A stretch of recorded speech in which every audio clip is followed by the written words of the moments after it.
Víctor Novotny era un hombre hecho de tic-tacs y silencios.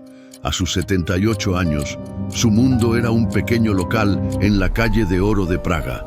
Un taller atiborrado de relojes que olía a aceite fino, a metal frío y al polvo de décadas. Su espalda estaba permanentemente encorvada sobre un banco de trabajo de madera oscura, pulida por el roce de sus mangas durante más de medio siglo.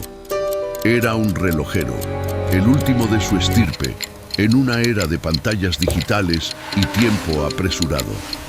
Sus manos, que una vez habían sido capaces de engarzar el más diminuto de los rubíes en el corazón de un mecanismo, ahora temblaban con una fina vibración, una traición de sus propios nervios que le recordaba que su tiempo, como el de sus relojes, también se estaba agotando. Praga era su única compañera. La ciudad respiraba historia a través de las piedras de sus calles, y Víctor sentía que su oficio era mantener latiendo el corazón de ese pasado. Cada reloj que reparaba no era un objeto, sino el testigo de una vida, el cronógrafo de un soldado, el reloj de bolsillo de un amante, el reloj de pared que había medido las cenas de una familia durante generaciones. Pero últimamente llegaban menos. La gente ya no reparaba el tiempo, simplemente lo reemplazaba. Una tarde de otoño, mientras la luz dorada se filtraba por el ventanal, entró en su tienda un anticuario llamado Jan, un hombre con ojos de cuervo que siempre parecía traer consigo el olor a cripta. Dejó sobre el mostrador una caja de madera de palisandro. «Víctor, mi viejo amigo», dijo Jan con una sonrisa astuta, «tengo algo que pondrá a prueba esas manos tuyas. Algo especial».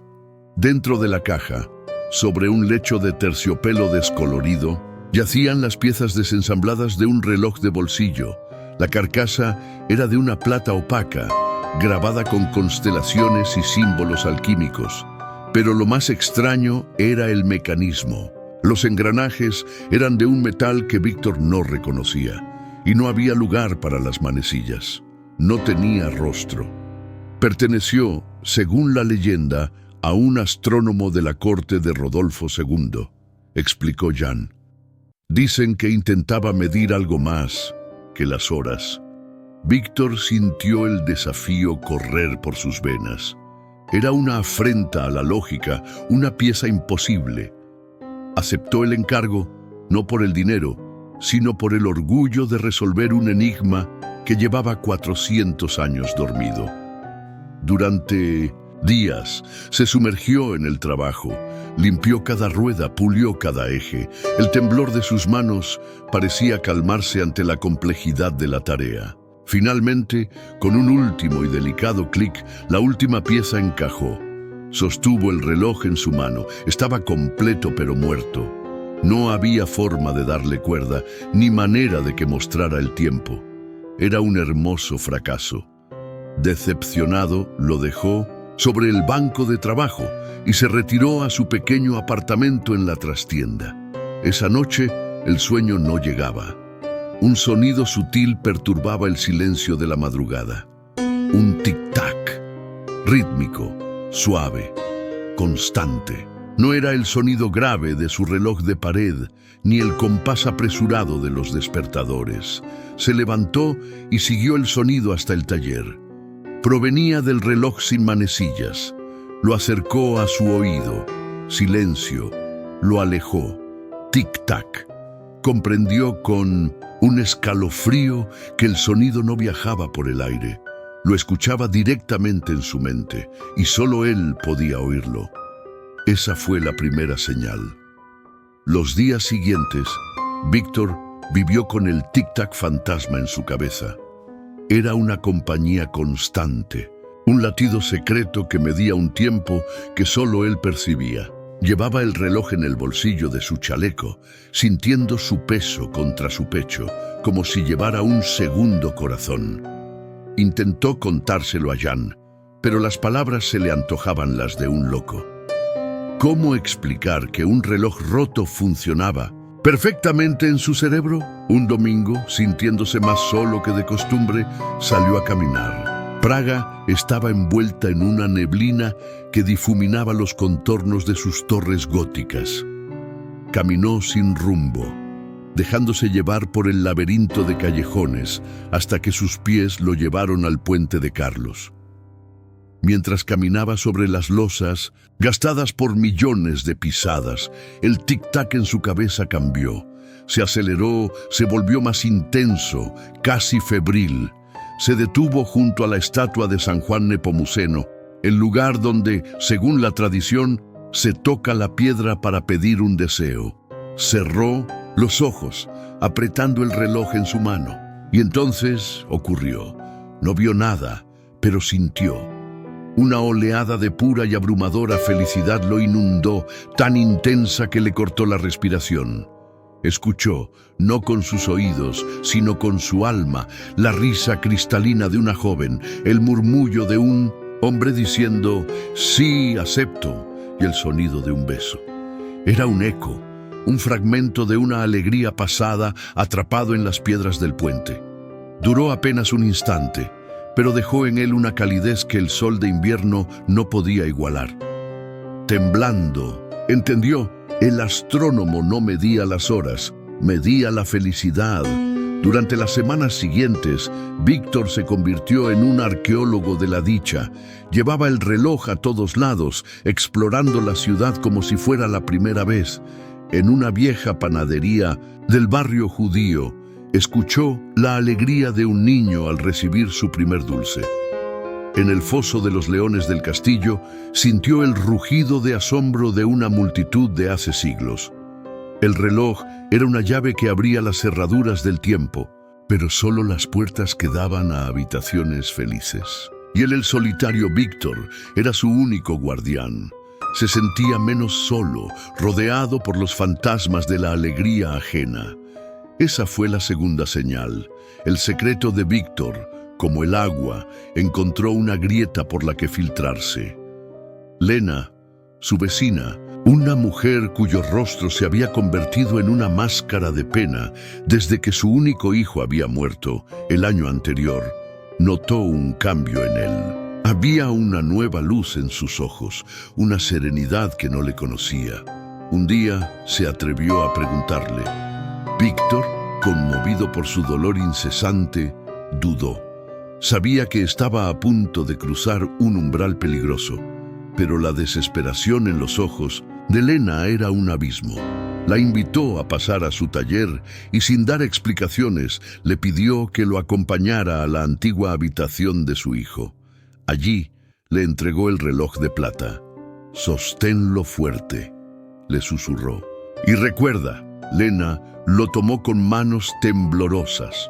Al principio no pasó nada. Luego sus ojos se abrieron de par en par. Una lágrima rodó por su mejilla, pero en sus labios se dibujó una sonrisa rota. «Su risa», murmuró. «Puedo escuchar su risa cuando le regalamos el tren de madera». No era un recuerdo, era un eco vivo, y por un instante la pena insoportable de Lena se alivió. La noticia de aquel pequeño milagro no se gritó, se susurró, y los susurros en Praga viajan rápido. Pronto, una discreta procesión de corazones rotos comenzó a llegar a la puerta de Víctor. Un joven que se arrepentía de no haberse despedido de su padre. Una anciana que anhelaba volver a sentir la emoción de su primer baile. Víctor los ayudaba. Cada vez que el reloj se activaba, sentía que una pequeña parte de él se gastaba. Era un cansancio profundo, no del cuerpo, sino del alma. Sus propios recuerdos, especialmente los de su amada esposa Anya, fallecida hacía años, empezaban a sentirse lejanos, como fotografías descoloridas. La dicha que el reloj compartía parecía necesitar un combustible, y ese combustible eran sus propias memorias. El conflicto no tardó en llegar, y lo hizo con el sonido de unos zapatos caros sobre la madera de su taller. El doctor Albrecht era un historiador de la universidad, un hombre alto y delgado, con unos ojos fríos que analizaban el mundo en lugar de sentirlo. Había oído los rumores y no venía en busca de consuelo. Señor Novotny, dijo con una voz cortante como el hielo, he oído historias fascinantes sobre un artefacto que posee, un cronómetro sentimental, lo llaman. Como historiador, tengo el deber de investigarlo. Es, potencialmente, un hallazgo de importancia nacional. Víctor sintió un escalofrío. Albrecht no veía el dolor ni la sanación. Veía datos, un objeto para catalogar, una herramienta para explotar. No es lo que usted cree, respondió Víctor, guardando el reloj en su bolsillo. Es solo un viejo reloj estropeado. Albrecht sonrió. Una sonrisa sin calidez. No me subestime, señor. Sé lo que tiene y haré lo que sea necesario para estudiarlo. La amenaza quedó flotando en el aire, tan pesada como la niebla del Moldava. La presencia del doctor Albrecht se convirtió en una sombra constante. Lo esperaba fuera de su tienda. Lo abordaba en la calle. Sus argumentos pasaron de la petición a la exigencia, amenazando con involucrar a las autoridades, con declarar el reloj patrimonio histórico y confiscarlo por la fuerza. Para Albrecht, el reloj era la clave para resolver misterios del pasado. ¿Qué se dijo realmente en aquella reunión secreta en el castillo? ¿Cuál fue el sentimiento exacto de la multitud durante la Revolución de Terciopelo? Quería cuantificar la felicidad, convertirla en una nota a pie de página. Para Víctor, la presión externa era solo un eco de su tormenta interior. El precio del milagro se estaba volviendo insoportable. Una mañana, mientras preparaba su café, intentó recordar el color exacto de los ojos de su esposa Anya. ¿Eran del color del musgo o de la avellana? La imagen en su mente era borrosa. Intentó recordar el sonido de su voz al decir su nombre, pero solo encontró silencio. El reloj no solo compartía la felicidad ajena, devoraba la suya, borrando los cimientos de su propia vida. Estaba atrapado. Si se negaba a usar el reloj, condenaba a los afligidos que acudían a él. Si seguía usándolo, se condenaba a sí mismo al olvido. Y si se lo entregaba a Albrecht, condenaba al reloj a convertirse en un objeto de estudio, frío y profanado. Una noche, Lena, la vecina, volvió a visitarlo. Su rostro había recuperado algo de color. Gracias a ti, Víctor, he empezado a recordar los buenos momentos por mí misma, le dijo. Ese eco me ayudó a encontrar la puerta. Ya no necesito el reloj. Sus palabras fueron una revelación. Víctor comprendió la verdadera naturaleza del artefacto. No estaba hecho para vivir en el pasado, sino para dar a la gente la fuerza para volver al presente. No era una cura, sino una medicina, y en dosis demasiado altas era un veneno. Y él se había estado envenenando. Miró sus manos temblorosas.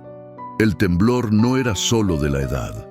Era el resultado de sostener el peso de demasiadas alegrías que no eran suyas. Tomó una decisión. Era hora de hacer una última reparación. A la mañana siguiente, Víctor colgó un pequeño cartel en la puerta de su taller, cerrado por inventario. Luego envió una nota al doctor Albrecht. Le mostraré el reloj. Reúnase conmigo esta noche, 1 minuto antes de la medianoche, bajo el reloj astronómico de la plaza de la ciudad vieja. Cuando llegó la noche, Praga parecía un escenario. La plaza estaba casi vacía y el gran reloj astronómico, el Orloj, se alzaba como un guardián del tiempo. Albrecht ya estaba allí, impaciente. Ha tomado la decisión correcta, Novotny, dijo. No he venido a entregarle nada, doctor, respondió Víctor con una calma que sorprendió a ambos. Sacó el reloj de plata. En la penumbra, parecía absorber la luz de las farolas. Este reloj, comenzó Víctor, no es una grabadora de la historia, es un ancla. Su creador no quería documentar el pasado, quería salvar a la gente del presente. Entendió que un solo momento de felicidad recordado puede darte la fuerza para soportar un año de dolor. Albrecht lo miraba con desdén. Fascinante sentimentalismo. Ahora démelo. El problema, continuó Víctor ignorándolo, es que para compartir esos ecos, el reloj necesita energía, y la toma de la memoria de quien lo posee.